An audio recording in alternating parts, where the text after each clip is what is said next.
And it's not just because he's highly moisturized. It's because he's got that. It's not just because he's never ashy. It's because he actually just got that bling bling on him. He got that ice. You feel me? No, man, I'm a firm believer in like I'm never gonna go buy $100,000 ring. No. $100 watch. Well, okay, the watch thing maybe not 100,000, but I do want to buy an expensive watch at some point. A particular watch though. But I'm a firm believer in just having costume jewelry sometimes. Okay. And then brick, H&M, all that's it would do the trick, man. Don't believe it.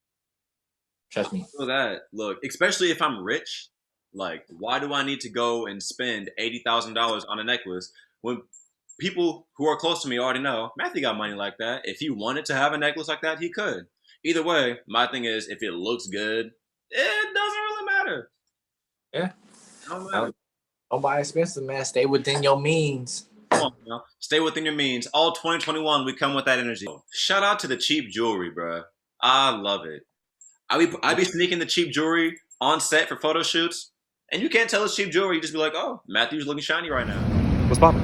Just know you suckers can't have this. Even if y'all try, your suckers can't match this. Can't match this. Can't match this. Can't match this. Can't match this. What's good, everybody? It's the boy Matt from the East. With me, you already know what the deal is. It's your boy Arion J checking in as always, and welcome to another episode here on Poppin' Pop, where we talk about what's popping within pop culture. Now let's get started. Hold on. We've been gone for about 27 days now, dang near the whole month of January. So first and foremost, Happy New Year to ya. Happy New Year to ya. Happy New Year. Sorry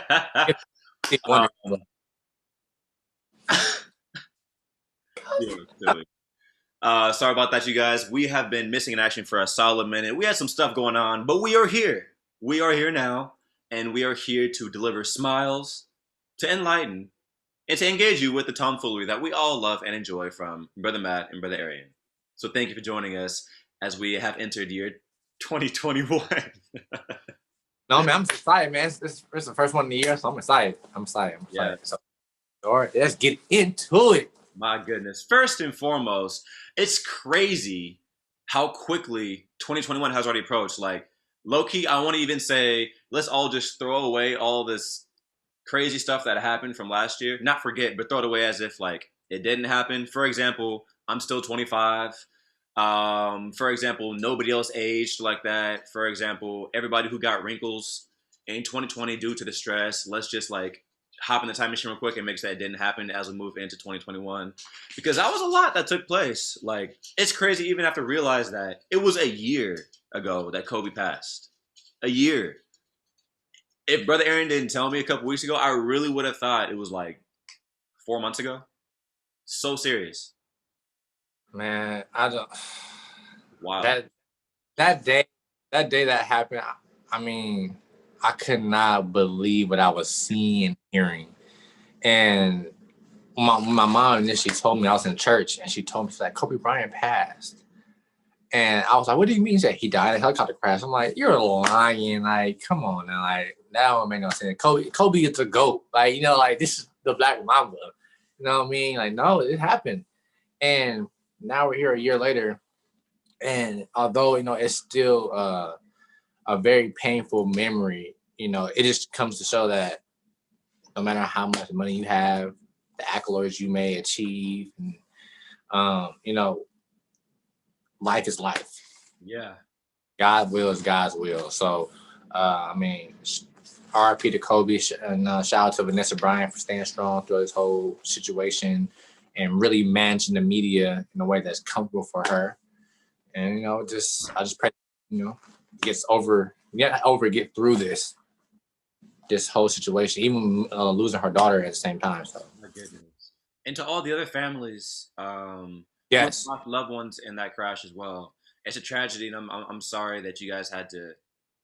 I feel for you, and I'm absolutely praying for your families that you guys had to go through such a tragedy. Like, I know for you, this past year has dragged on, you know, one tragedy after the next, whether it's coronavirus, whether it's police out here shooting civilians, whether it's dang near race wars taking place in the streets to losing people who you love and care about. It's a tragedy and it's really sad.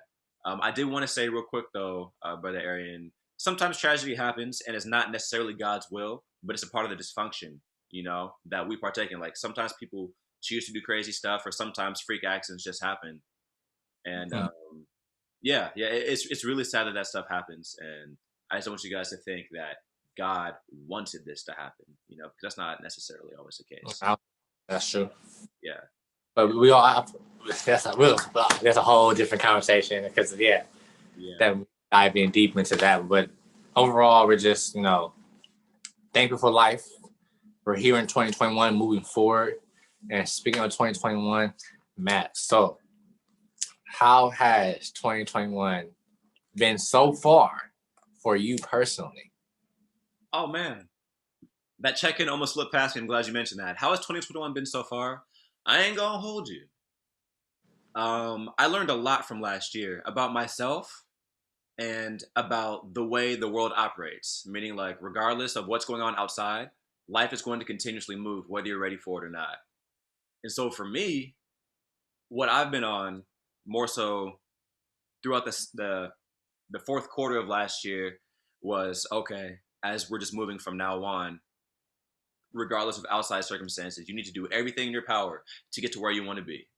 We were shown last year that everything that we engage in that is dependent upon other people can absolutely be stripped away from us. And so my thing was like, okay, not only am I going to be going hard with everything that's collaborative, so like my little job downtown, but I'm going to do everything in my power to be the best version of myself, to the point to where if the world shuts down, I'm still good. So I've really just been deep diving and focusing on me. For me, I told myself once I entered my 5th year of modeling that I wanted to get into acting, like start like really pursuing my acting classes and taking it seriously. And so I've definitely been doing that, which I'm really excited about. As I told you guys before in the last episode of last year, it was like the Christmas episode. I've really been focusing on just my spiritual health and focusing on my relationship with God, which is huge for me, was really important for me. And so that's something I'm daily working on. And modeling wise, things have been good. I can't complain. I just recently booked a huge campaign that I'm really excited about. Eventually, you guys can find out about it. Secure the bag. Man, God is good, man. Continuously receiving blessings that I do not deserve. I work hard, yes, but I know I am far from deserving these incredible opportunities. And so I'm just sitting in gratitude and thankfulness and just trying to be the best version of myself, regardless of what's going on out there. So so far this year's been great. It's been the best beginning of the year I've ever had. How about yourself? First of all, thank you, man, for sharing. To hit on what you just said in the beginning, like learning a lot from 2020. Definitely learned a lot about myself in 2020 and about life, and like looking at it from a different lens, and also understanding about how people resemble trees. You know what I mean? No. And so really, that's like that's been my like mindset and way of life for a couple of years. But last year really kind of like narrowed that down, and I was able to like really understand it more in depth. So I think this year so far, I mean, it's been a little rough one. Let me tell you that one, because of course with our industry, being in entertainment industry, modeling or acting, I'm more so on the acting side, and it's COVID's kind of messing up everything, auditions and casting and stuff like that. And I'm not in LA like Matt, so it's kind of like it's a little different market where I'm at. It's a lot slower than LA. But God still provides, like he still is giving me auditions, which is an opportunity to, do better and to get these roles and stuff. But also, the year started that good, man. I end up getting COVID. I didn't think you were gonna say that. Yeah, I mean, I think it's great. I think it's good for people to know that this is a real thing. This is a real thing. So you know someone that got COVID. I'm the person that got COVID. And let me tell you guys, it is horrible. I will admit, I was a little person. I was one of the people that was like, it's just Corona. Like, I ain't gonna get it. You know what I mean? Like, it's what it is. Like, it's just another flu, whatever, the government conspiracies, whatever. Until you get that thing. And let me tell you, your body is in pain. Oh, man. Pain, can't breathe. Like, for me to be like, I ain't where I want my body goes. However, I keep active. I walk, I run, jump, do push-ups and stuff, all that stuff. But for like a week or two, I cannot do one push-up without being out of breath. And I played sports my entire life. And I'm looking like, dang, man, I can't do nothing. And it goes to like, you take for granted, like the little things that you can do that God provides you. You know, your activities, your limb, your beating heart, not to have asthma, you know what I mean? Not to have these things and these deficiencies and stuff. So I definitely put a different perspective in my life. Like, oh man, like people are dying from this actual sickness, but yet I'm still here. So I'm just, just looking at life from a different perspective and just looking forward to the many challenges I'm gonna face this year. And yeah, pretty much I'm just trying to just progress. So that's how my beginning of my year started. My goodness. You know, it's crazy how a lot of people, I'm saying majority, not everyone, because there are a lot of people who acknowledge like every single moment in life is a blessing, because just like that it could be gone. Mm-hmm. Like, who would have thought somebody that we idolized as kids, you know, Kobe Bryant, would be gone before our eyes from something out of his control, you know? But it's moments like that, or sicknesses such as coronavirus, once you experience it, whether it's firsthand, you're experiencing it, or somebody you know or you care about is experiencing an illness or a crazy accident, you realize like every single thing we're able to do is purely a blessing. Mm-hmm. I remember when I was in high school, I got a sickness, and it was one of the bad ones, you know, like West Nile virus, H1N1. I had that. Whoa. Let me tell you, I was so sick, they told me, do not bring him into the hospital because he will get everybody else sick.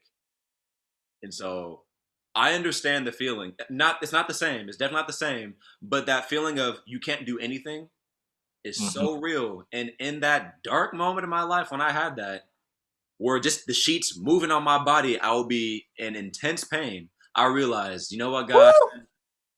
I'm never taking the smallest things for granted again, because it's crazy. It really is. So I feel you. I have an idea of what you're making reference to. I can't say I know how you feel because I've never experienced coronavirus, and I pray I never do. But I have an idea, and it sucks, man.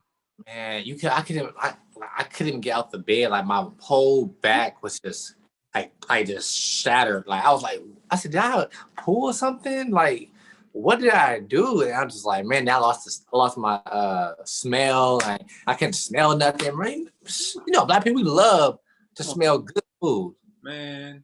Seasoning, because we season our stuff. We like to smell good food. Fans me. You know what I mean? Like, I want to smell that Lowry. I want to smell that lemon pepper. Come on now. I can't smell nothing, bro. I didn't even know. I'm not going to say who told me, but someone in the house was like, hey, do you know you're musty? And I was like, no, I'm not. I just take care of my body. Like, no, you a little tart, brother. He said, we smell your balls. I was like, shoot. Oh, maybe I said, okay, took a shower. Like, I went in the shower and I was like, I can't smell the body wash. I had some strong body wash. And I was like, wow. So imagine me going to like a casting and I can smell myself. And I was stinking. Man, I'll be hot. So I'm glad I'm over that now. I'm over that. I'm glad I'm over that. Whew. Hopefully, yeah. But yeah, it's a lot been going on, man. A lot been going on. There is a lot been going on. Moving it forward with a lot been going on. What a way for this year to get started than with $1 billion lottery. Yes. For some people, that is a huge ray of hope. Way to start. What better way to start the year from all the craziness from last year than an opportunity to step into $1 billion? I mean, I ain't gonna hold you. We all know. And in case you don't know, after taxes, that's about $650. But $650 million from the lottery after taxes. Woo! In Jesus' name. Look, in Jesus' name. Man. I would gladly take that money. Look, let me tell you all this. Fun fact. My dad is the pastor. My dad saw the money. He was like, you know what? To my mom, which is the first lady now. Hey, go ahead and buy me a ticket or two. Shoot, I'm gonna give some to Jesus, but that's $600 million right there. He said, all I need is $1 million. He said, Lord, I'm gonna get my 10%, but best believe I said, I'm gonna live. So I'm gonna say thank you, Jesus, the whole time to the bank. The whole time. So I bought like 4 or 5 of them tickets. I ain't gonna lie to you, man, because if I wanted $600 million, let me tell you. What would you do? You win that 650, that 600 million. What are you doing? I ain't telling a soul. I'm telling them right now. I don't care if the fire is on. I don't care if the TV on, the lights on. I'm gonna leave that house exactly how it was. Let this house burn to the ground. I don't care. Let's go. We're leaving. No, everybody leave the house. Get the house. Come on, let's go. Go to Sacramento, cash this ticket in, and we're gonna go missing for a couple of years. I'll create my own modeling agency in that time. Okay. I definitely would. I definitely would give back. Of course, I would. I definitely would give back. I definitely would give more research into pancreatic cancer. Finding cure for pancreatic cancer. I definitely will give my tithes to my church. Give my 10% to the church. And I probably just buy me a nice house and just give my family members some bread. Really? I think I mainly will focus on building my inner circle, whether that's friend or family. So so our inner circle can expand. You well off, you're well off, you're well off. All right, cool. Honestly, all I need is 100 million. I'm cool. Really, 600. I just want to be happy.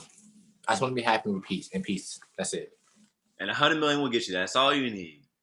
Well, usually $100 million. My dad. Look, my dad has to be all the time. He said, "You have all the money in the world and be unhappy." I said, "You're right, but let me get all the money in the world first, and let me see if that really works." Let me be the judge of if I won't be happy. Have you had 100 million? No. Oh, okay. Well, I'm gonna go get this 100 million, and I'll let you know. I said because it could. I think it. Hold on. I think it can provide. It went to my went to my AirPods, but I said I think it can definitely provide happiness with that amount of money. So, just saying. Hey, but what would you do, man? Like if you right now, the guy was like, Matthew, you know what? Here's $1 billion. Go ahead, have it, son. You deserve this. You earned this. Man, let me tell you. If I had $1 billion, hold on. Brother God has given me $1 billion, or I won the lotto and I have 600 million. Oh, he won the lotto, but I got that. Oh man. So for starters, I'm gonna get a financial advisor. Off tops, I'm making sure my money can make money for me. So I'm gonna get that. I'm gonna get lawyered up. I'm gonna get that financial advisor. We're gonna sit down and have a conversation. Understands me? I'm gonna make sure my girl's straight with her financial situation. Absolutely, slide her some bread. Like if you want to buy yourself whatever you need, a house, whatever, you do that. That's your slice.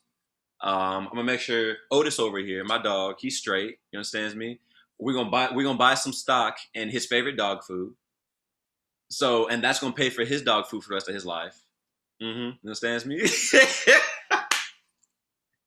I've got on a serious note. I'm playing about that. No, but on a serious note, I definitely have some business ideas that I would absolutely want to partake in. First and foremost, I'll buy myself about 60 acres of land in total. So I'd buy about 40 acres of land in Los Angeles, and the other 20 would be in different areas. For starters, for sure, dog farm. I would absolutely build where I purchase the dogs, or I take the dogs from these kill shelters that are going to kill the dogs, bring them over to my dog farm. People can come play with the dogs all day, adopt the dogs for mad cheap, like $5. The goal is to just be able to have these dogs in a loving home. I would absolutely do that. I would have a homeless shelter for sure. Not like a basic homeless shelter though, like one to help them get up on their feet. You can live here. I'm gonna give you 6 months. I'm gonna have classes and seminars to allow you to build yourself up to be able to get back into society. Only for people who are houseless or homeless who want that, because some people they like that lifestyle. Others, they've been dealt a bad hand and they want to be able to get back up on their feet. So I would absolutely provide that opportunity for them. Those are two businesses that I would immediately do. I would absolutely help you with your agency plans because I think that would be dope. I would love to do that. And I'd make sure this podcast has a studio to record in. But I'll make sure this podcast has a studio to record in, as well as making sure that my dad, my sister, my brother-in-law, my nephew, you should strive for that would take no more than. How did you gain all the weight? I'm gonna say $15 million. So I would absolutely put the majority of my money away. I would do a lot of charity work, like helping out the houseless, helping out with a lot of nonprofits, and just sponsoring people. I don't need that much money. I would give a lot of it away. Really, for me to be good with everything I want to do in life, all I need is like $30 million. No, all I really need is like $15, $20 million. So most of it would be given away. But don't get me wrong now. I'm investing into the black dollar. I'm building out black businesses. First thing first. Yes. Heck yeah. And all my black homegirls, all my black homeboys who got some businesses, let's talk. We are going to make this happen. We are dealing with only black vendors. We are making sure that the black dollar is strong. SCTRONG. You understand me? That's what I'm doing. For those who don't know what that means, it's just strong. It's just ebonics. The same. Yeah. But yeah, man. Them taxes try to hold you for sure. They said, "Oh, you think you finna get $1 billion? Haha, psych. 600 mil for you." But that's cool. That's all I need. Damn, taking all our money. 600 mil is not that bad, but I mean, it's all great. 500 mil would be cool for me. But the taxes be killing me though. The taxes really be killing me. Like, why can't you give my whole $1 billion? What's the point? Like, I still believe in paying taxes. I don't believe in paying taxes. That's just me. So before Aaron gets himself caught up and arrested, he doesn't like the idea of paying taxes. I believe that's what he meant to say. Well, you know. That's what he meant to say. So, yeah. Moving right along. I go to work to pay y'all taxes. Oh, shit. Woo. Arion. Well, I know what the new VP in office, she better tell her coworker. 46. 46. Mm-hmm. Well, honestly, do we really got to come 46? Because if you think about it, look, I know you look. How can I say this? I think Joseph Biden. I think he is going to do some sort of good in office. We only can give him a chance. Absolutely. We only can give him a chance, just like I didn't give him a chance, but people gave Donald Trump a chance, black or white, to do well in office. Obviously, that didn't go well. So I feel like with him actually running with Obama, not because Obama's black, but just Obama, who he was as a president. And there's some views on that too as well. I feel like, with the corona crisis going on and the stimulus check thing going on, people unemployment and stuff, I feel like he's being able to see the whole thing full circle. So now him being in office now is probably going to help. I just hope that Kamala Harris, Vice President Kamala Harris, will be like most black women, or all black women, strong and very, very disciplined when it comes to this opportunity that she has when leading the country. How she helps him and be on his ass every day. Man, like my mama. She need to be. But we need to be on her as well. I hope as a collective that they exceed my expectations for sure because I don't have high expectations. I hope that they do better than the previous administration. I really hope that. I'm not going to come in here uh, on some negative expectations, but at the same time, I don't have high expectations of U.S. government across the board. Okay. So I'm really hoping that they do better than the previous administration. Given the history of those two, it's a little more difficult for me. But Yeah. regardless of that, every day is a new day. Every day is a new opportunity, and people have a choice as to how they're going to navigate the space that they operate in. And so I'm really hoping that they do.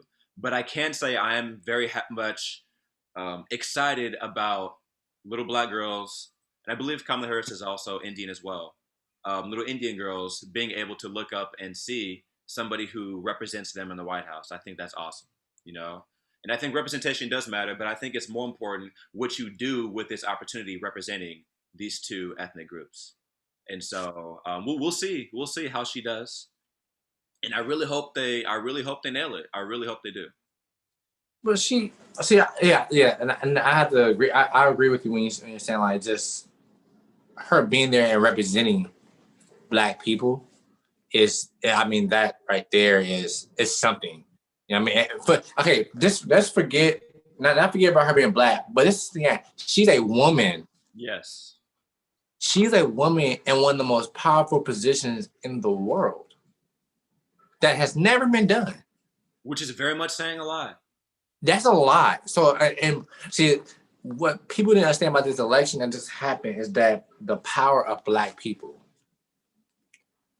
Black people are the most influential people in the world. Bring it on. Do you know? Look, first of all, people can say talk all they want about HBCUs, but did you know that Kamala Harris is an AKA, right?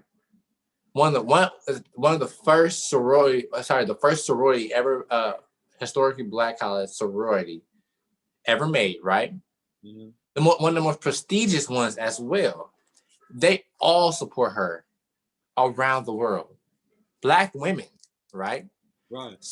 They said the reason why Donald Trump did not win because it was because of black women voted this year. Shout out to black women.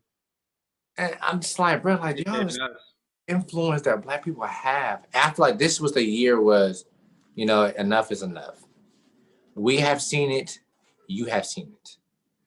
So now we're just going to put it in our own hands. And I think this is the first time that I've actually seen collectively of black people literally mind their business.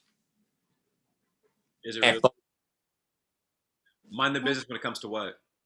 When it comes to just when it comes to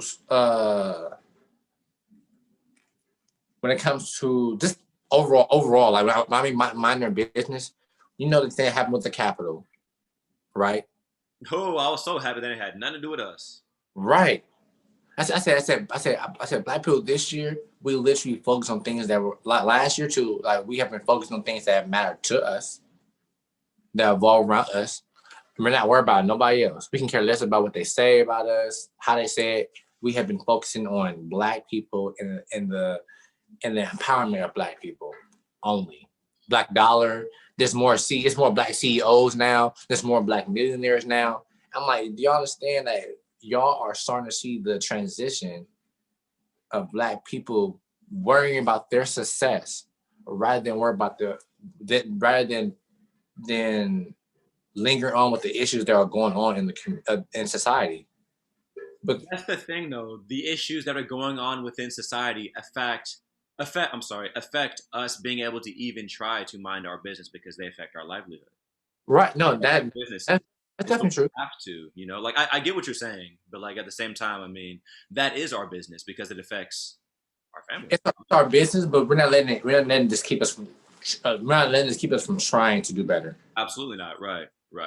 You know what I mean? It's like we're still not pondering on what happened in the past. We know what happened in the past. It's continuing to happen. So, okay, we can either cry over spilled milk, or we can continue to push forward and create opportunity and situation that doesn't put us in those predicaments. Tyler Perry said something, I'm sure you guys are familiar, but I love this saying by Tyler Perry. He said, instead of going to Hollywood and begging for a seat at the table, Mm-hmm. I'll just build my own and fill those seats with people I want to see at that table. Mm-hmm. Um, yeah, no, I very much feel you on that. Like instead of just sitting in the emotions related to the hand that was dealt, acknowledging it for what it is, while trying to make change, but also being trying to have a more so collective proactivity towards not just sitting in those feelings, but also doing more than we were doing before. Before we were doing something, but doing more than before. Yeah. Now it's like, I don't know. Yeah, I like that more so collective idealism around that. Not to say that there weren't people doing it before, because there absolutely have been. But I think more people are starting to hop on that train, hop on that wavelength, hop on that idea. And I think that's only going to create more positivity. So more opportunity for the people. I think black people are just trying to. Well, I think black people are starting to change the perception about our people. That's I think that's overall what's going on. It's like we're already seen as a threat. All of these negative connotations about our people as a whole. But now that we're seeing more black CEOs, now we're seeing more black entrepreneurs, now we're seeing more black educators, people that actually invest in the black dollar, and are promoting these things. It's like, okay, we were dealt a negative hand, like you were saying, we were dealt this hand, but instead of focusing on the negative, we're gonna change the perception so that maybe in the near future we won't be looked at in that light. Because it's like I said, like you see on TV, like you always see black people always play these certain roles from so many years, these certain roles. And then so now imagine black people, the norm for black people will be, I'm a business owner, I'm a CEO, I'm a teacher, I'm an educator, I'm something of value, which of value to society. Can you hear that? You're fine.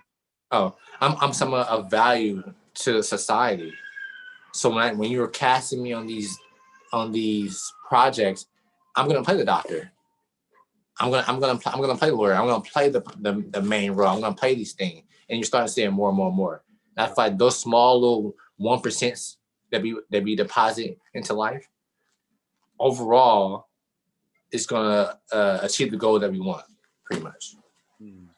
I get that, and I think to an extent, I agree with you. But at the end of the day, as long as racism exists, the typecasting, the microaggressions, the mistreatment, and those perceptions about Black people are going to continually do so. But I think we definitely do have an opportunity on our end to try to diminish those by thriving, as we have been, but continuously thriving in in our world. I'm not gonna say in white America, because then if they choose not to accept us, that's on them. But continuously being excellent as we have been, I think eventually, if you're gonna see it, then you're gonna see it. If not, then that's on you. Yeah. So I definitely do think things are improving. It's just a matter of if we choose to actually give Black people a chance, or if we choose to hold them hostage to what the past told us about Black people. So speaking of giving a chance, right? I know we talk about Kamala Harris. Right? Now, although we have our views on her, right? I still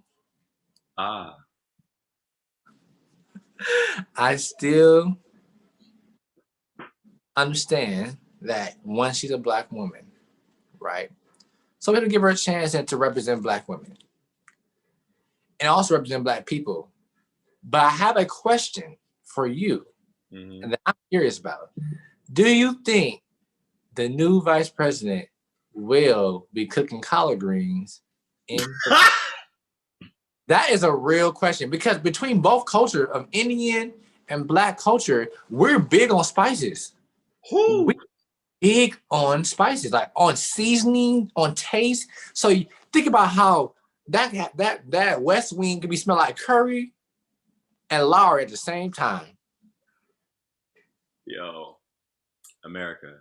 Look, I'm just saying, that's so we gotta give her a chance to prove that she with us. She literally has to come out one day.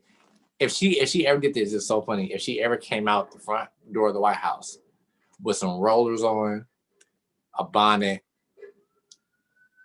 with a robe on, some slides, and was eating some greens, I would love to see that. I would never hold nothing against her. No, I wouldn't. I'm like, wait. Real quick. Let me just give you all a little insight real quick.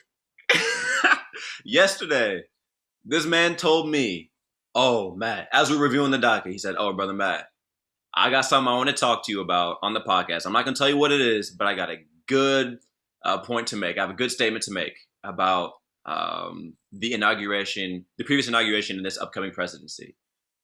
And I'm thinking, oh, she's going to ask me something deep on the spot. This should be interesting. He said, do you think she's going to be cooking some collard greens? That threw me so hard. That's hilarious. Do you think? Got to. She got to make something for Joe. Just one time. It's like, Joe, I'm finna hook it up. I'm gonna put some salt pork in there, some cornbread, some yams, not sweet potatoes, candy yams. They're two different things. Very much so. Yes, they are. Not pumpkin pie, sweet potato pie. Bro, you know, Barack and Michelle has some candy yams up in that White House. Yo, you see the White House chef? No. Buff looking black. I'm talking yolk looking black dude, looking straight off the Navy ship. 46-inch biceps.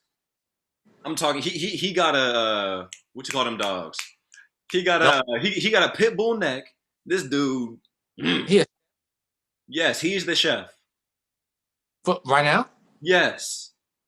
No, it's funny. They probably chose them. I'm not saying he's not good at his job, but they probably chose him because if the White House ever was attacked, they got extra security. Man, got knives and everything. The things that man could do with a spatula and a pitchfork, I guarantee you, he could do better than. If you see it, we got to put a picture in post. I'm gonna send you a picture of the White House chef so you can see what I'm talking about. This dude is huge. It's crazy. But anyways, I wouldn't put it past him at all. There's about to be some collard greens. There's about to be some jambalaya. I bet you that she eating some gumbo with some king crab legs right now. I ain't gonna hold you. I would not be surprised at all. That White House about to be funky. Woo! You know it's about to be smelling like all the seafood up in there. Everybody be walking past the gate on the north side. Like what they cooking up in there? Man, I hope she invites all the cousins, all the aunties, all the nephews. Yes, I need to see weave pats. I need to be reminded that this is the White House in America and I will see part of myself here. I want to look at the White House and see my family. So I need to see the food. I need to see black people besides just Kamala Harris up in there just chilling. She knows the family reunion. That's what she doing. She needs a whole. Could you on a family reunion at the White? But she would go down in history if she hosts a family reunion and they came out there with the jeans and the white tee, ball look scrunched up in the back, doing this. Just got her braids and her singles in. Oh man, you know those braids is. Yo, a Soul Train line. Come on now. We need to see it all. Well, we don't need to see it all, but I just need to see a clip. Just give me a clip, and that would be hilarious. I'd be like, you know what, Kamala? I'm gonna give you 2 chances. Just because initially else, I'm gonna give you 1. I'll give you 2. Just let me see. Man, I would be rolling. I wish Michelle had did that. But Michelle was cool. Michelle was a really good first lady. Really good. She was easily the best first lady that this country's ever had. But the thing is, though, is like President Barack and First Lady Michelle, they were under fire. He wore a tan suit, and they were going at him like he committed treason. But that was he couldn't do anything.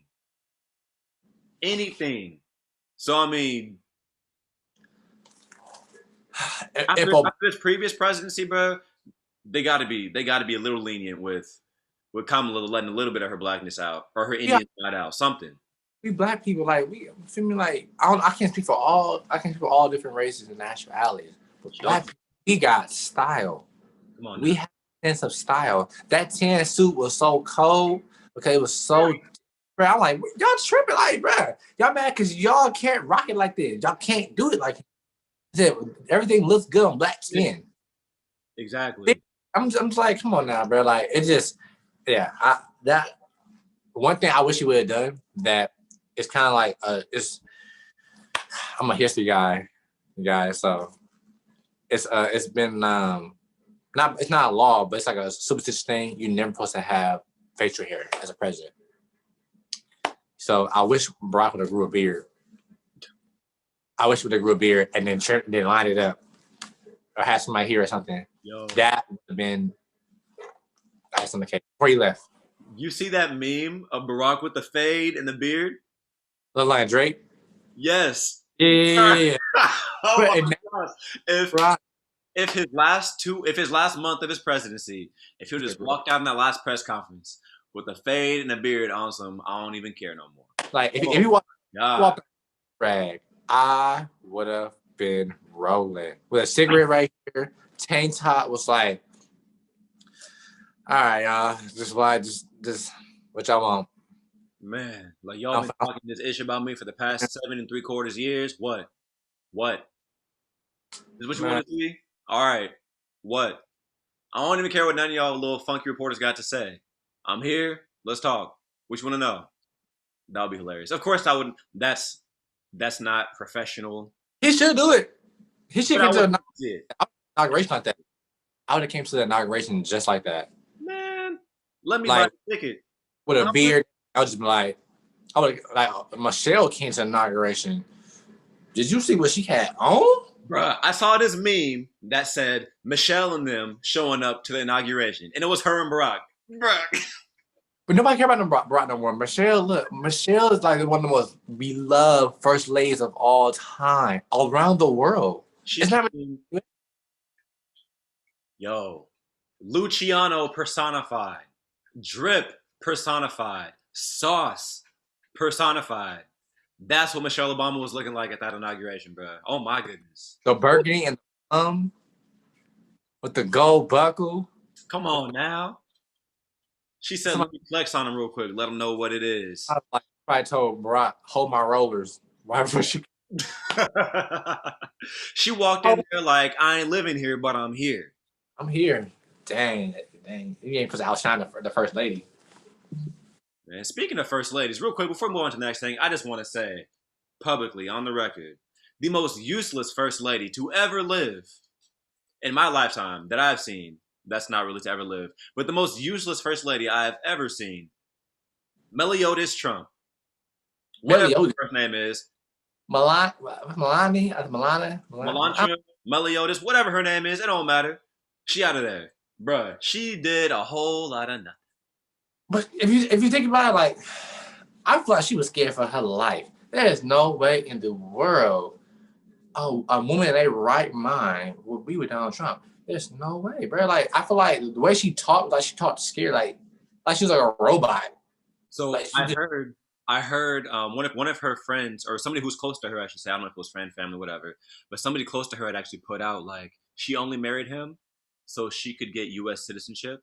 Mm-hmm. It seemed like it, yeah. Yeah, and so I believe it because I mean, look at him. Like he looks like okay, I know I told this to you, but he for real looks like a naked mole rat with a wig on. He does, bruh. He does. He's like a Cheeto puff. That's what he is. Moving right along, back to the flavor station that is the White House kitchen. I'm sure all types of food just goes in and out of there, right? Floating around, going in and out of various DMs on Instagram is a picture. We're going to put this in post. Is a picture of this pizza with buffalo wings as the crust. I know y'all see it. Look at that. Look at that picture right there. Don't that look good? Mm. Mm. Woo! Woo! I bet you find a toenail in there. You said what? Bet you find a toenail in there. Somebody put their foot into that. Okay. I was about to say. Look. All right. Yeah. They absolutely put their foot in that. Woo! And let me tell you something. If I did find a real toenail, I'm going to just take that out and eat the other side because that looked a little too good to just ignore. Look, I don't even know if we need to say more about this. We're supposed to be health enthusiasts. We're supposed to promote health, but that right there. That's me stop living. I'll pay, doctor. I'll pay for your hospital bill for that one to try it with me. Man, look, if I get this $600 million and you eat that and you have a heart attack, I got your bills, bro. And as soon as you wake up, guess what I'm gonna have in front of me? Same thing. Look, so what's that Buffalo? You said what? Is that Buffalo Wild Wings? No, I just said Buffalo wing pizza. Oh, so nobody ain't claimed it yet? I don't know who's selling that. I'm sure it's being sold somewhere, but I don't know if that was homemade or if a restaurant. Places like that, when they make stuff like that, it be like in New York, like in some rinky-dink, like Maine or something like that. Like I find most stuff is really made in New York. Like all the best food is probably made in New York because they be like little whole spots. I absolutely believe that. LA got some good places too, but I don't think I don't think LA would make that. Yeah, LA is like a second tier food city, but Chicago and New York and New Orleans, those are the spots where you go for food. Oh, how you overlook Bay Area? First of all, the Bay Area. Okay, Arion, we know good and well the Bay Area is not a food area. When you think of going places for food, nobody says. People say New York. You know this, bro. You know this. People say New York. They say New Orleans, and they say whatever the third one was that I said. Where do you think all the chefs really go to school at? All the chefs from the East Coast come from the Bay Area. No, there's good food in the Bay Area. Yes. Look, the most expensive restaurant, one of the most expensive restaurants in the world, is right here in San Francisco on the water. People come all over food. Okay, but the Bay Area is not known for food. Like, it's not a food area. People don't travel to the Bay Area just for food. People come to LA just for food. People come to New York just for food. Believe me, I had planned on taking a trip to New York this summer just for food. Yes. Just for the record, the Bay Area has the best Mexican food you will ever try. No, it does not. What? Okay, LA and the Central Valley have the best Mexican food on the West Coast. Who? LA and the Central Valley have the best Mexican food you will eat in the U.S. I'm sorry, not LA. Southern California, so San Diego and LA, and the Central Valley. The Bay Area has, bruh, there's not good Mexican food in the Bay like that, bruh. Authentic taste of Mexican food? No. The food truck is what a food truck in the Bay Area is better than any Mexican food you would try in the U.S. Arion, I live in LA, bruh. How you gonna tell me Mexico is up the street? How you gonna tell me there's no Mexican food in the Bay? People from San Francisco literally come to the town just to get a burrito or a taco from a particular truck in the town because it's that good. Shout it out right now. All y'all go try it. Write in the comments. What's it called, Arion? Taco Guadalajara. Taco Guadalajara. Oh, actually, I've heard of that place. Yeah, I know you have. I've heard of that place. I haven't tried it. Go try it, everybody, and let us know what you think in the comments. Go to the Arion out here full of tomfoolery. That's one good spot in the Bay Area. No, it's a lot. Go to the east. Just go to East Oakland. Go start in the 70s and go all the way down to the Dubs. And there is a taco truck on almost at every corner. Every corner. Next time I go to the Bay, we're gonna try this because, as the appointed Mexican food connoisseur by the Black delegation, endorsed by the Latinx or Latinx for the English speakers delegation, I know good Mexican food. I absolutely know good Mexican food. They're the person that can't. You can't speak an inch of Spanish, and you talking about what? Yes, I do. First and foremost, being able to speak Spanish does not mean you know or don't know good food. So no. Good food. We're talking about Mexican food. Yes, I know Mexican food, and I know Spanish. You said you were head of this whatever title you gave yourself that don't exist. No. Like that's what I'm saying. Like I know how to speak Spanish. But you don't know good food, Mister. I like everything plain. You probably go to the taco truck and say, "Let me get a taco with just steak." You don't say, "Let me get no carne asada taco." You say, "I don't want no salsa. I don't want no salsa. I don't want no limon. I don't want no." Yeah, cheese. No. get cheese on my burrito. I get cheese. First off, cheese is not on no authentic taco. This is a conversation for another time. We should absolutely have a little back and forth about this. Cheese is not on authentic tacos. We all know this. Look at you. See, you done exposed yourself. Burrito, I get meat, cheese, beans, rice, and meat, cheese, and rice. Refried beans, not pinto beans. Refried beans. Arion, you should have stopped talking. You done exposed yourself. Burritos are not even Mexican food. They're not. See, I know that. Why are you talking about authentic Mexican food? If you just say, see, it's American. It's American, but Mexican restaurants still sell it. So it might as well be a part of it now because they've been selling it for years. There's cheeseburgers also at Mexican restaurants. That does not mean it's Mexican food. Look, a burrito or a taco. I'm not gonna say nothing. Y'all see this? Y'all see this? No me gusta nada. Y'all see this? Y'all see this? I ain't gotta say nothing else. I speak Spanish 1 and 2. Oh shit! All right. So now we have. Let's backtrack. Let's backtrack. So earlier we talked about Kobe Bryant and how his passing, right? We also discovered recently that one of the greatest reporters for CNN, the longest standing reporter for CNN, recently passed, Mr. Larry King. Yes. And personally, I've watched him over the years, for certain news outlets, for certain news that happen, current events that happen. But I will say that I didn't realize he really interviewed some of the most iconic people in the world. Like almost every other rapper, he's literally interview, and it had some really good conversation about this. And from what you're telling me, what are you laughing at, for? I'm just thinking about an interview from Larry King, bro. The man has no chill. And He when I don't. say no chill, I mean he is straightforward and he says what he wants to say.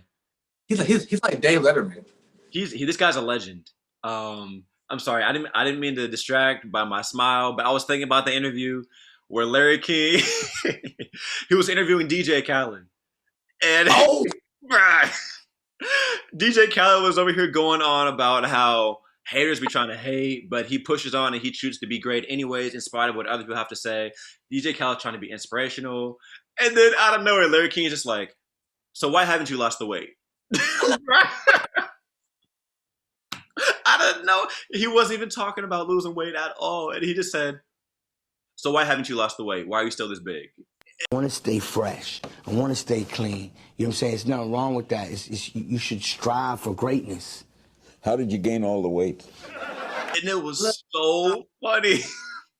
I just seen that, I think a couple of days ago. I was just watching this. I'm just like, did he really ask him that question? I'm like, he out of bounds. He's so out of bounds for that. I was like, wow, bro. On national TV, you could ask this man, why hasn't he lost weight? Oh, man. I don't think nobody asked him that question. And it's funny because it's Larry King. And so even if you want to, you're not going to come at Larry King how you would an average Joe because it's Larry King. Bruh. But the guy was incredibly talented. And rest in peace to Larry King. And our condolences go out to his family, friends, and loved ones. He was easily one of the most influential people within the world of radio, hosting, and broadcasting. I look up to Larry King in a sense, being in that same field as well. But it's sad that he passed. And it's crazy how in the midst of people passing, people can have some stuff to say. Now, I'm a little torn between what happened, between Piers Morgan and Larry King. They used to be good friends back in the day. Piers Morgan replaced Larry King on CNN, right? And they used to be cool, but then they had a falling out. And in the midst of their falling out, while Larry King was alive, they would go back and forth at each other. And recently, Piers Morgan, he he came under fire over his social media tribute to Larry King, whose death was announced on Saturday. And he had said Larry King was a hero of mine until we fell out after I replaced him at CNN. And he said my show was like watching your mother-in-law go over a cliff in her new Bentley. He married 8 times, so a mother-in-law expert nonetheless, but he was a brilliant broadcaster and masterful TV interviewer. Now, I understand the saying, the phrase, keep that same energy. And Piers Morgan absolutely did keep that same energy. But the thing is like, the man's is dead. So, like, the debate between the world of broadcasters and radio hosts, such as myself, and people who are in that world is like, is he wrong? Or is he speaking his truth and keeping that same energy? And I thought it was so interesting. And I'm torn, because I'm just like, on one end, when he was alive, this is what he was saying. And now that he's passed, he gave him his flowers, but in a backhanded way, and kept that same energy. So, Brother Arion, my question to you is, if there's somebody today that you have beef with, and they're alive, and you express that beef, and then they die, do you continue to express that beef, or do you just leave it alone?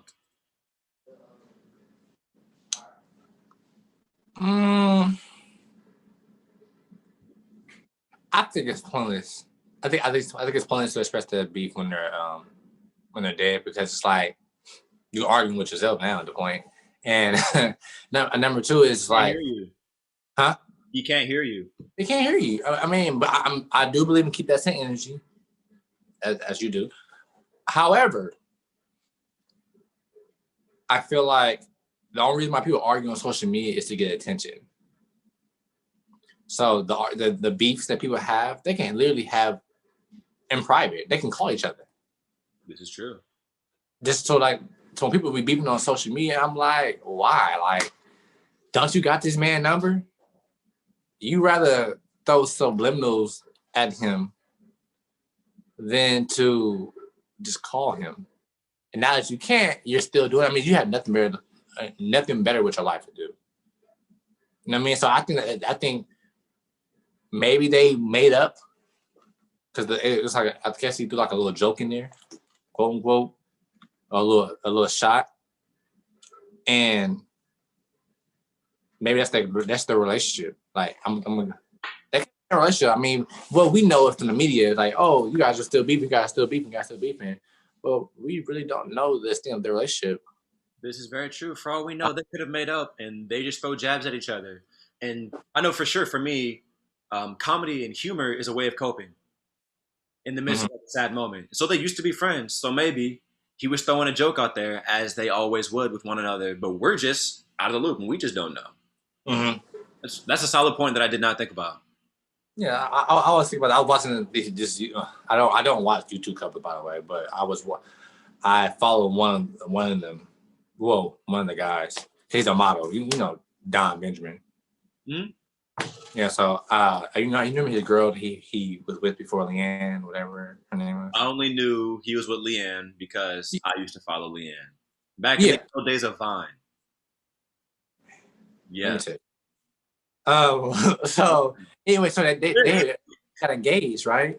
Like last, and they broke up, and he wrote like a whole book and stuff, whatever. And that's the reason they're gone. They spread that whole little story on YouTube, this episode, and the whole time people were thinking like, oh, they are not talking to her, they hate each other, or whatever, or she hates him and stuff. Turns out they had been like kind of like rekindling, like kind of get back to being friends for like 6 to 5 months before releasing that video. I said to say is that we don't know the extent of people's relationship. Exactly. We're only going off of limited information. And that's purposely to keep us as the consumer, as the viewers, attention to the media. You gotta be careful, people. Like, don't jump to everything you see on the media, because in all reality, like, most of the stuff is just polished work. Yeah. That's all it is.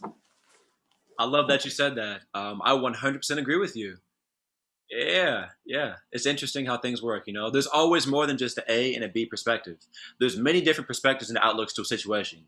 It's more so just that in the limelight of what social media or news outlets allow, we only get to see perspective A or perspective B. Now realizing that with those involved in the situation, there's way more, or maybe they're not. There may not be, but there's very much a possibility that there's way more that we just don't see. But I thought that was interesting. It's like, dang, either this is their relationship or he really just didn't like him. Yeah. Talk about somebody after they're dead, like a dog. I feel like that's just hatred at that point. Yeah. That's beyond, like, that's hatred. It's like, all right, you made your point. The nigga dead. The nigga dead. We don't know their relationship. So let's say if I died tomorrow, I would if I died tomorrow, Arion, and my funeral, you know, black people don't hold the funeral like that the next day. So if my funeral's in 2 weeks, I would not be surprised at all if you crack a joke at my funeral. That's expected. I expect people to be laughing and cracking jokes or roasting at my funeral. I don't want my funeral to be no sad thing. Like, yes, it's sad we lost Matthew, whatever. However, he would love for us to be able to smile and remember the good times instead of focus on the bad. So I said to say, we don't know their relationship. Who knows? Yeah. R. Larry King, definitely a legend. Yes. And he truly missed. Rest in peace to Larry King. So to transition real quick, because I don't really have nothing from that to what I want to say next. I was on set the other day. I arrive, have breakfast, chilling for a shoot, right? In my trailer. and I'm in the trailer, and before I start hair and makeup, a manicurist walks out. She says, "Hi, my name is such and such. I'm gonna give you a manicure today." What you talking? Let me tell you, America, this manicure felt so good. I was holding in a moan, bruh. Me and the other model, we looked at each other and we were just like, yo, like, this is incredible. And she was like, I almost moaned, but I didn't. And I was laughing and I was like, thank God, because I was absolutely thinking, this is top 5 best feelings I've ever felt in my life. And I say this to say, I cannot wait for the world to be open like that again. Thankfully, actually, California just opened up like that again. Because the manicures be busting. And they have been slept on for entirely too long. I say what I said. Fire. I heard this grown man just say he almost moaned off with a manicure. Bruh, this felt so good. No, I didn't say I almost moaned. I said I thought about it. No, the fact you thought about it is good enough. I thought of, oh, well, dang. It is what it is. I thought about it. It felt that great. A manicure, first of all, personal hygiene is always top. It should be top tier of your list of self-care always. I personally like getting manicures and pedicures and stuff, get my feet clean and stuff. It's just the best feeling. So I understand, brother. I understand your feeling in that moment. You know what I'm saying? So I ain't gonna hold you. But you know, I thought it was funny. But I think I would have felt that way. It was at my feet. If she got these bunions, boy, let me tell you, I would have been like, woo! Cause I had some good pedicures back in my day, man. I had some good. Yo, I didn't know that manicures included a hand massage or a pedicure included a foot massage. Like, yeah. in the past, they didn't do all that. They they wash the feet, they wash their hands, then they cut the cuticles or push them back, and they cut your nails and they polish. Not with no pain, but just, you know, a little buffer just to make them shiny. And I was like, oh, bad, okay. Wait, you get a clear coat? Nah. Yeah, so if you get a clear coat, I mean, I do can make your nails shine, but I get a clear coat, and it just best helps your nail grow. Interesting. So you should try. I mean, I first trust me. When I got my manicure, I was like, I'm not doing this, and I was like, no, you get just a layer to help your nail stay healthy. Yeah. Interesting. Yeah. She got this little sponge looking thing. Like, you know how those foamy nail filers, like how one end of it is to break down the rough ends of your whatever, and the other end is like a little smoother. She just went over that on my fingers, and they were shiny. And I was like, oh, bet. Oh yeah. It was. Man, let me tell you, I best believe I almost let out. Woo, Lord have mercy. When she. The massage, though, I said, I go get massages from time to time, like body massages. which is cool, but I've never felt that great when I got a foot massage. Never. I was like, this is like so relaxing. Yeah. So if you haven't done that, fellas, don't let nobody convince you that it's not a thing to do, because that's something that most men should do. And I promise you, ladies will love you for it. They will love you for it. Yes. I'm telling you, personal hygiene. Take care of your personal hygiene. And no woman don't want no man grabbing on her. Some dirty fingers. I'm telling you that right now. Ain't that the truth? Funky Bad. with your toes. No. She gonna tell you to put your socks back on. I don't want to see them clogged. No. Take care of it. So Matt, all right. You have a computer in front of you, or you have your phone or anything in front of you that's not on the computer? Yeah. So you ever had graham crackers before? Yeah, I love graham crackers. All right. I want you to type in, why were graham crackers created? Okay.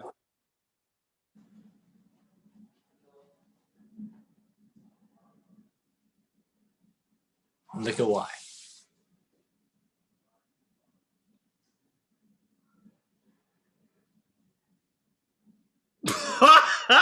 What? Okay, I'm gonna read this to y'all. This is very random. Wow.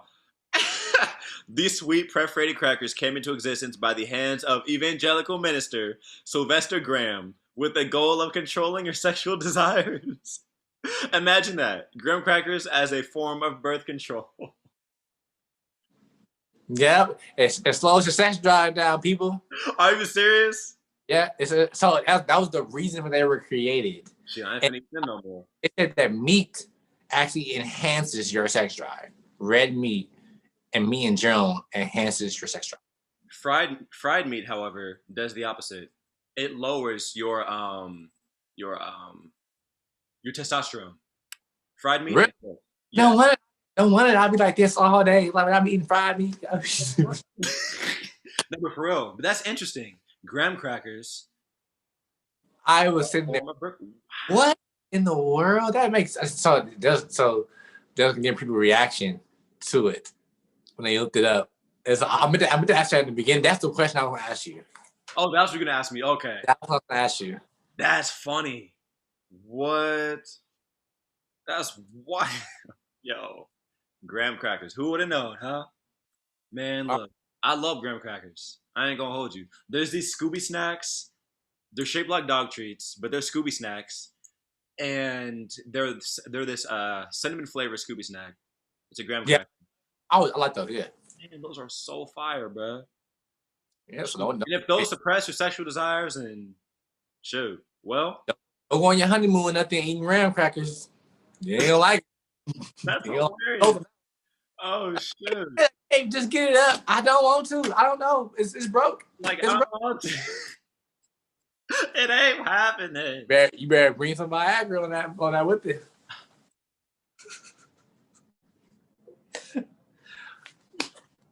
But that's hilarious. Okay.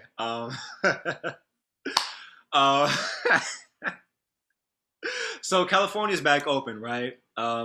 We talked about the manicures to say that now, if you want to, if you live in the state of California, you can go get your mani-pedi, whatever, because the state is back open. Apparently, cases have dropped 20% since the initial lockdown that happened again 2 or 3 weeks ago, and so that's why they reopened. But 25 million people since that initial lockdown had been affected by coronavirus. And so initially it didn't make sense, but apparently because there was a 20% decrease in cases and deaths, that's why they're reopening. I just found this out. They should make everyone. They honestly should make anyone that comes in California quarantine 14 days. I agree. They should, like, every other country is doing this. Yeah. Every other country is doing it except the U.S. Like, bro, just quarantine 14 days. That's all we're asking you. Just stay in a hotel. The government should put us like a grant or whatever, a funding for that. Specifically, like, hey, I want to leave the country, or for at least one time. Let's say one time. If it doesn't require you to leave the country, then often, then I would say just that one time for that particular family or whoever that person to quarantine for 14 days.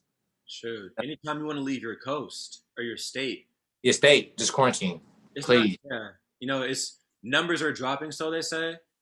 I'm tired of my emotions being played with. My favorite spot that me and my homegirl love to go to in Hollywood to go get our nacho fries and to have some fun on Hollywood Boulevard, keep opening and closing and opening and closing. I'm sick of it. I want to sit outside and eat my food. I don't have to come home or go to the homie's house after we go get these wings to go hang out. Like, no. Stop playing California. Stop playing America. Get it together so I can eat my wings in peace at the restaurant. Thank you. And just stay back, man. Just wear your mask. Just, think about the chain of everything that happened. Like, you can get somebody sick, they get someone else to get someone else sick. That can cause 2 or 3 deaths. You just never know. So just stay home and be safe. And trust me, this virus is no joke. Listen to him. He knows this virus is no joke. Trust me. Listen, for real. Listen. This is no joke. It's still recovering from that. So we're kind of heading towards basically towards the end of our episode.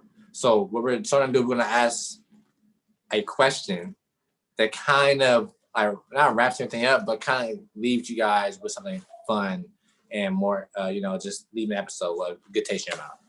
So we talked about a lot. We talked about political. We talked about the coronavirus. We talked about death. We also talked about chicken wings. We ain't talked about look. We're talking about everything pretty much. We ain't covered a lot of stuff, a lot of ground. So the question is, I want you guys to put in the comments below the answer to this question. I want to ask Matt this question.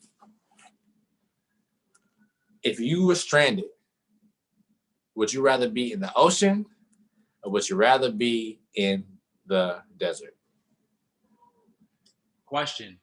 If I'm stranded in the ocean, am I on a boat? Am I floating on a piece of wood? What level of stranded? Am I just floating? Am I just swimming? What level of stranded am I? Oh, you're on a piece of wood. You like Titanic piece of wood. Okay. Yeah, okay. See, here's the thing. In case I haven't said this before, the ocean got monsters. They do. The ocean got real life monsters. There are monsters in the ocean, okay? I've seen videos of whales coming up and eating people who were on their rafts, on their little boats. And you never see it coming. There's over 80% of the ocean is is unexplored. So what do I look like? Trying to float in the middle of the ocean, being stranded there. Knowing good and dang well after about 1 minute, I'm going to get tired of swimming. And my legs just dangling as in free food. So either I'm going to get eaten first or my body's going to freeze because I'm in the ocean, more than likely the Pacific. Mm-hmm. Yeah, I'm definitely going to have to just take that risk and dry out while living in the desert. I mean, at least if I'm in the desert, I have a chance to come across other animals. I have a chance to come across wood so I can build a fire.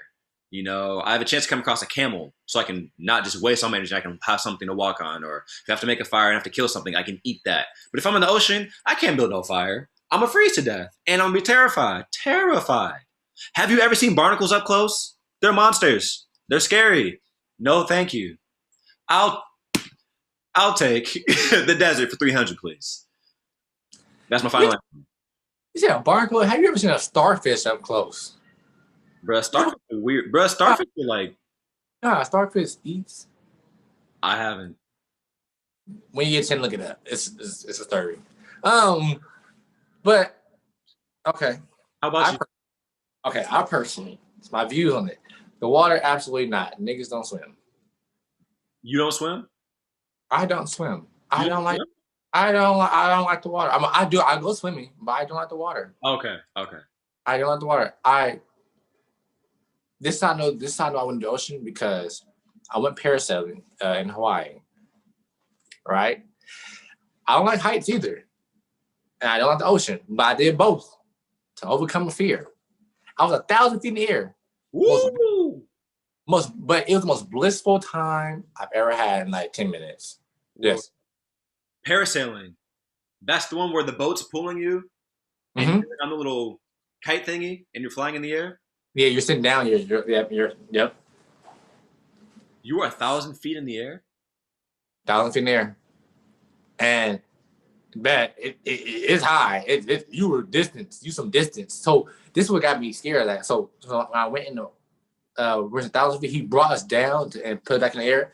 We went into the ocean, bro, like to the dark ocean. He dragged us through. Me and my brothers, we were all in the same parasail thing, and we went. Keep in mind, the ocean, you can't see nothing down there. There's nothing you can see. So I could be going to the whale mouth. When I went in there, I'm like, oh no, heck no. I think that's what's scary about the ocean. Like you don't know what's in there. At least the sand. At least I know I'm gonna either run into some cactus. I'm gonna run into that's desert. So the desert is two different things than the sand dunes. That's what I'm thinking. Okay, so the desert, I'm gonna run into some scorpion, some cactus, some wood, other animals, like you said, that I could possibly eat and make a fire. If I gotta drink, I gotta drink my own piss. And just keep recycling my piss. I mean, that's at the end of the day, I mean, that's what you gotta do. But I would never, the ocean, hell no. Heck no, I can never do ocean. I don't like water. I barely drink it, which I need to start drinking more, but I don't like water. He ain't lying. That's the thing too, is like with the ocean, you are taunted by the fact the ocean is throwing in your face that it's a huge body of water, and you over here dying of thirst and you can't drink it. Because if you do drink the ocean because it's salt water, it'll kill you faster. It'll dehydrate you. So like, I'd much rather be surrounded by sand. I don't know how people drink. How do people drink? You know, people be in the on desert islands and they be drinking the water. I'm like, bro, do y'all know y'all drinking poop from thousands of animals? Oh yeah. Spit, throw up, all that in there, and y'all just drinking like not filtered or nothing. I'm like, bro, are you serious? Yeah, that's crazy.